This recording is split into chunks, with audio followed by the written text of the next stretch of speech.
Hey, I'm Alex Radical from Board Game Co, and today I'm reviewing the app for Dominion. Dominion is a very popular game that's been around for quite some time that I want to say I have all of it or almost all of it. I have played it a ton over the years, I have played it in person a lot, and I've now played it over the app a lot too.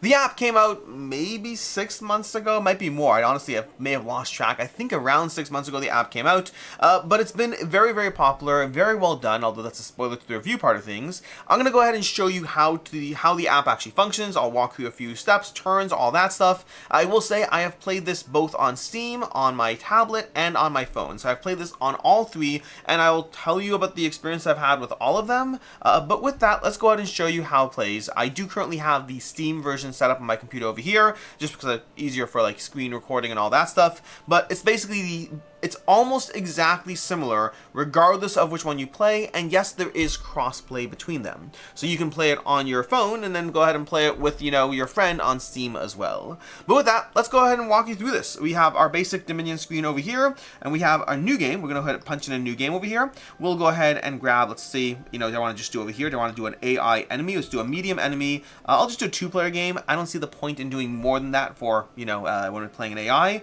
I'll go ahead and hit play. And then, I didn't choose our kingdoms. I didn't choose the kingdoms. Okay, well, let's go back. Let's actually end. Let's see if we can go back over here. Let's end over here. Let's resign.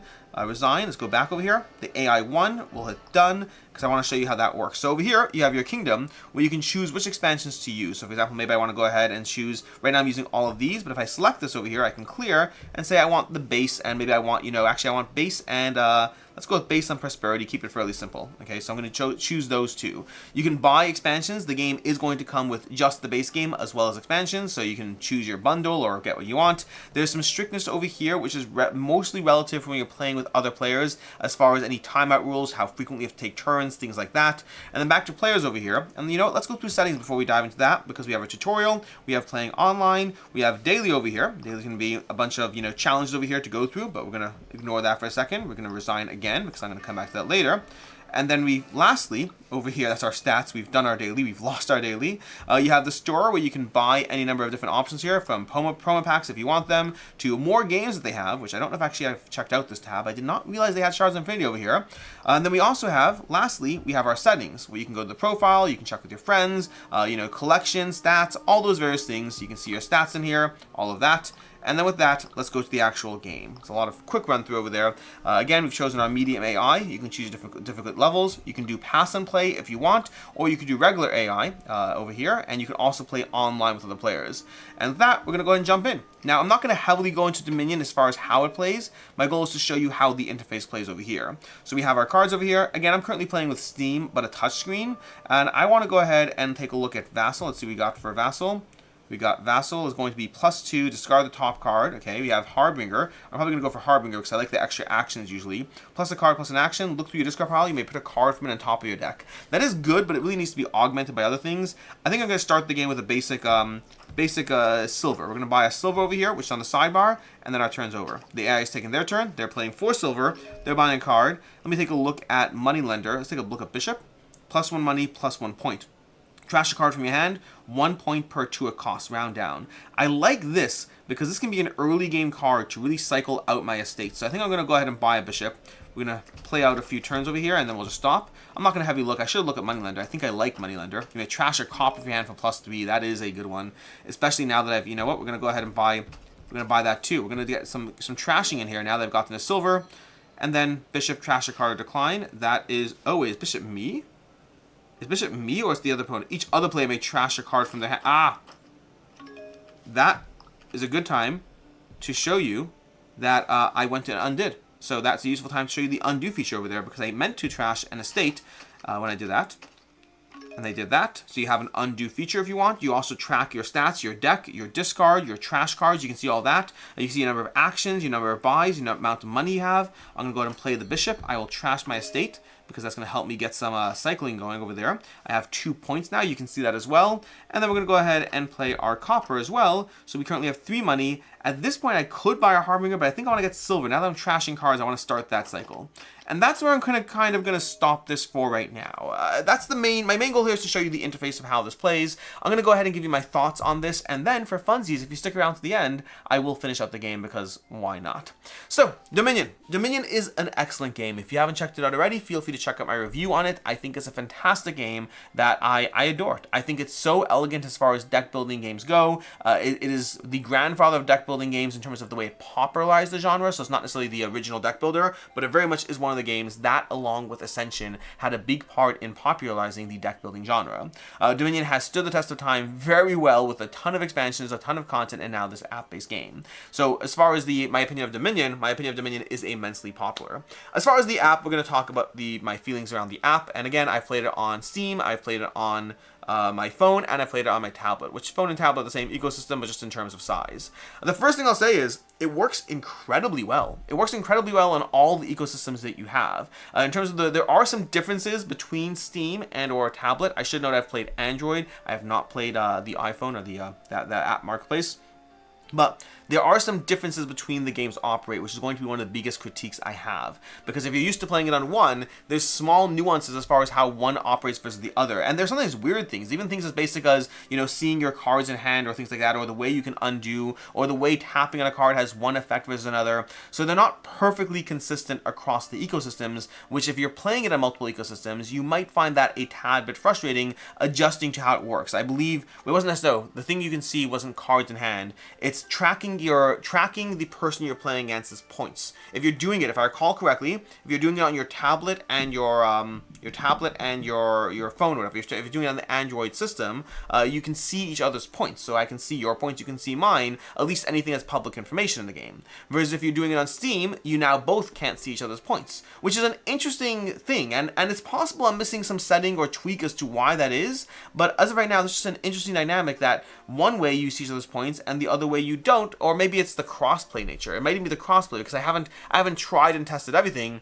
I just know that there have been different ways that the game plays out depending on the ecosystem you're in. And that's going to be my biggest complaint against this from a review standpoint, that the ecosystems are similar enough that they establish crossplay and they feel very similar, but there are marginal nuance differences to them.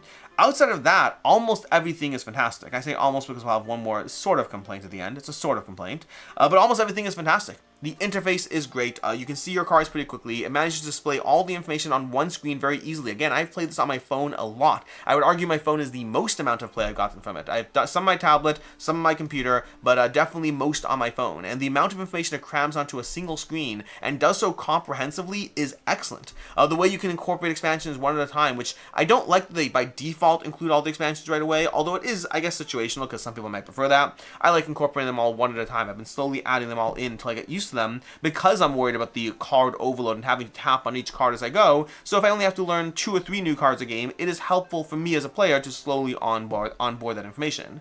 But ultimately, it moves very quickly. It shows you the other player's turns. It shows you the other player's information that you need to see. It shows you your own information as far as, your actions, your deck, your discard, all those things. The play is very quick on it. You can knock out a game of Dominion with a real person. If you have 2 of you, just playing on your phones and whatnot, you can go ahead and knock out a game of Dominion in 15 minutes, maybe even faster sometimes. It is a fast-paced experience that really distills all the best parts about Dominion into a short, accessible, easy-to-play experience. I highly, highly recommend the app. If you're someone that loves Dominion, the app is an excellent way to play Dominion. If you're someone who has not played Dominion, the app is an excellent way to onboard into the Dominion ecosystem. Now, it's not perfect because I already talked about the nature of the cross-compatibility aspects, and then my other complaint, which is half tongue-in-cheek, but honestly, it's also half serious. It's kind of hard to go back to playing regular Dominion because of how good the app is. Now I have everything for Dominion. Again, I think everything. I have nearly everything or everything for Dominion. And I am not getting rid of it. It's not leaving here anytime soon. I love that game. I am passionate about the game. It's all good things. But the amount of time I have played, I think I played Dominion once in the physical copy since playing through the app, and I've played the app maybe 40 times since getting the app. And that ratio will probably hold true forever. To me, I will only ever play Dominion when I have, in person now, when I have a bunch of people who want to play Dominion, But if I have friends who have the app, I'm going to play it with them on the app because it's so much easier. It's only because of how much I like Dominion that I'm willing to have both, because that's a lot of board game. Having all those cards are a lot of board games, a lot of sleeves, a lot of costs to get the games, to sleeve the games, to pick it up and travel around. The app really does such a good job that it makes it harder to enjoy the streamlining, the shuffling, the automatic actions, and ensuring that no one's cheating, and not unintentionally cheating, but nonetheless, it does so much in so many ways. The app is an excellent implementation of Dominion, and I hope it is something that is good for people who didn't get Dominion. I hope as a Dominion player, if you get this, that you enjoy it and find value from it. And I hope it brings people into the world of board games, because it's such a good testament to how much a tabletop feeling can still be maintained sometimes, even in a digital world. You can still maintain that thought process, because there is a different thought process to the way you play a board game versus the way you play a video game. Although some cross that line. Slay the Spire is a great example. That genre of game very often has the board game feel and the board game decisions, but in a video game space. And I think Dominion is it's an asset to the hobby, and I think this app is an excellent implementation. So as far as my rating of Dominion, is a 4.5 out of 5. I think it's a fantastic game that I highly recommend. My rating of the app arguably brings Dominion up to a 5 out of 5. There is the element where it's a digital game. So it is a digital game, and I still prefer the concept. I like the idea of playing a physical game more than a digital game. That said, I still do play digital games, and I don't want to take away. You don't have to be absolute.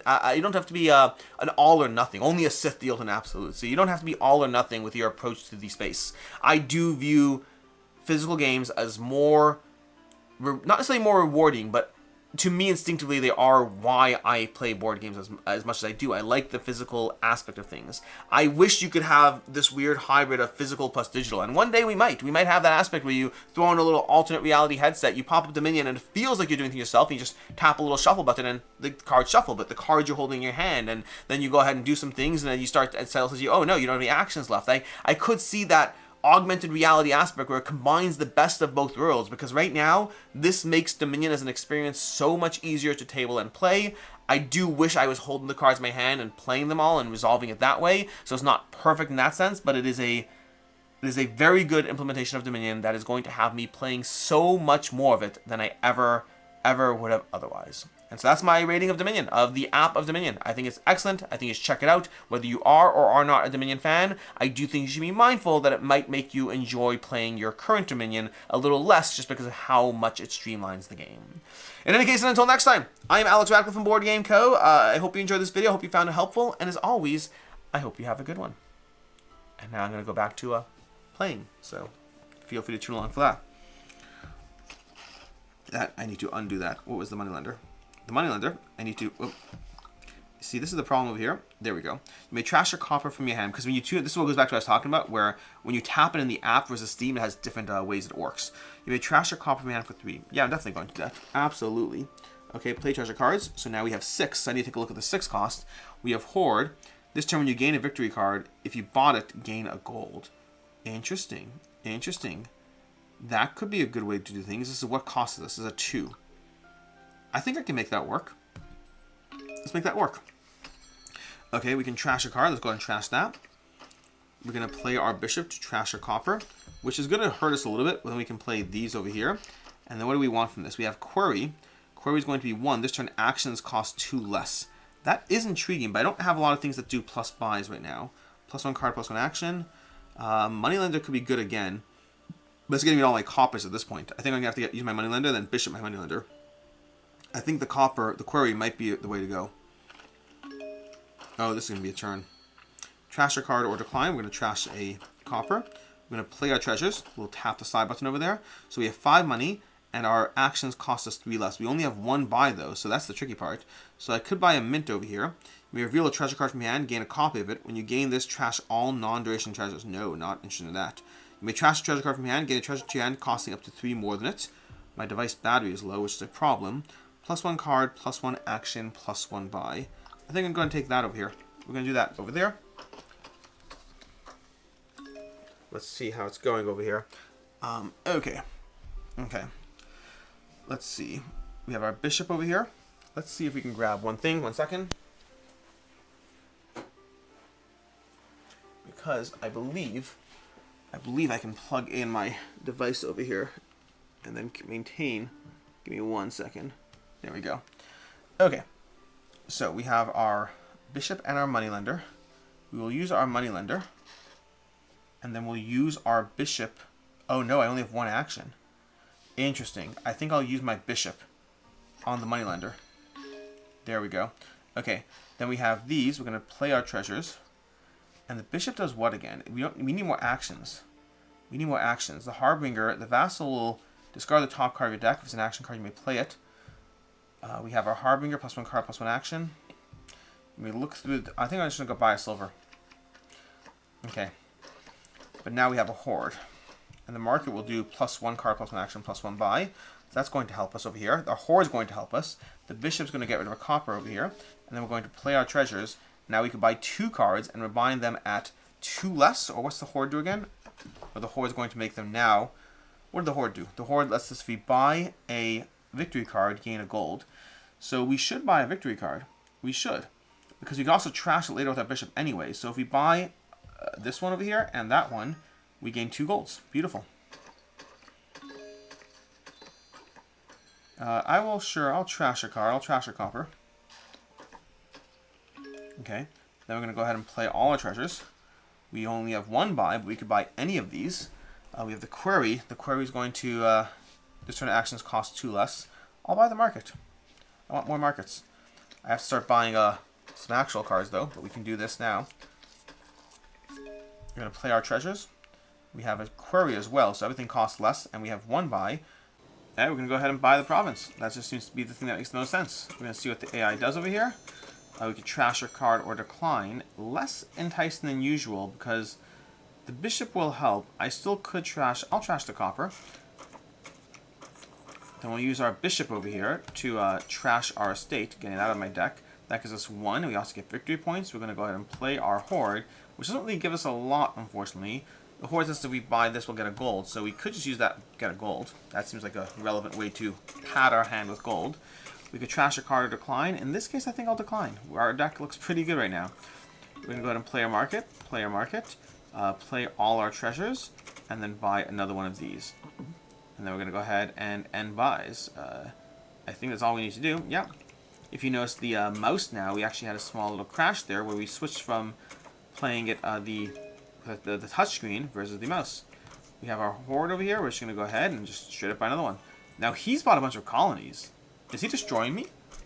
I wonder if he's destroying me. Interesting. We will decline to trash a card, but now we're actually a little scared. I'm a little more scared than I used to be. So right now we have a silver, a query, and a gold. That's going to be a total value of 7. So total value of 6, I mean. The bishop has the possibility... Nope, undo. What does the bishop do? Undo. So I need to tap spacebar on it. Nope. How do I do this again? Enter. Nope. Do I hold down it? There we go. Trash a card. 1 per 2 it costs. Wait, no, sorry. 1 per 2 it costs, round down. That's interesting. I could trash a gold, which costs 6. That would give me 4. I can't anyways get what I want. The query would lower the cost of the marketplace, so I'd be able to buy another market. Let's go ahead and do that. We're going to go ahead and do this. We're going to trash a gold, and that's going to give us a bunch of points. We're going to play our silver and our query. That's going to lower the cost of the marketplace, which means we get another marketplace in play. And I'm a little worried that they're actually going to win right now, because they're definitely at 45 points to my 36, which isn't great. We're going to play all our treasures. We're going to play this one as well. We have 10 over here, which is 1 shy, but we still have to buy that. We're at 42 to 45. It's definitely... Oh, this is not a good turn. This is not a good... Oh, undo. Undo. I did not mean to trash that. Decline. Okay. We're going to play our market over here. I think they're crushing me. I don't think there's a lot we can do right now. We could buy a harbinger. Not the craziest. Buys the card in action anyway, so why not? Yeah, I think they are trouncing me, unfortunately. We play our market, our harbinger, our gold, and our horde. That gives us 2 buys, and because we have the horde, we're going to get treasure out of it. So right now, I mean, I kind of have to. Like, there's no point. Oh, this hurts so much, because I'm basically giving him the ability to trigger endgame, but I may as well end up with as many points as possible. It is what it is. I think right about now, if I had to guess, I would say he's taking it. Game over. He got destroyed. I got destroyed. I got destroyed by him. 48-70, which is unfortunate. Done. Anyways, that is going to be that's going to be your gameplay of Dominion, the Dominion app over there. And in any case, until next time, I'm Alex Radcliffe from Board Game Co. I hope you enjoyed this, and as always, I hope you have a good one.